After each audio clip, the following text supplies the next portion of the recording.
கர்த்தருடைய பரிசுத்த நாமத்துக்கு ஸ்தோத்திரம். மத்தேயு 19:15 அவர்கள் மேல் கைகளை வைத்து பின்பு அவ்விடம் விட்டு புறப்பட்டு போனார்.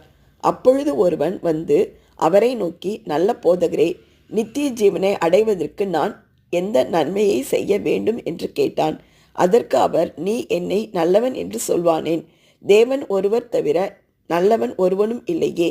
நீ ஜீவனில் பிரவேசிக்க விரும்பினால் கற்பனைகளை கைக்கொள் என்றார். அவன் அவரை நோக்கி, எவைகளை என்று கேட்டான். அதற்கு இயேசு, கொலை செய்யாதிருப்பாயாக, விபச்சாரம் செய்யாதிருப்பாயாக, களவு செய்யாதிருப்பாயாக, பொய் சாட்சி சொல்லாதிருப்பாயாக, உன் தகப்பனையும் உன் தாயையும் கனம் பண்ணுவாயாக, உன்னிடத்தில் நீ அன்பு கூறுவது போல பிறனிடத்திலும் அன்பு கூறுவாயாக என்பவைகளையே என்றார். அந்த வாலிபன் அவரை நோக்கி, இவைகளை எல்லாம் என் சிறுவயது முதல் கை கொண்டிருக்கிறேன், இன்னும் என்னிடத்தில் குறைவு என்ன என்றார். ஆமென்.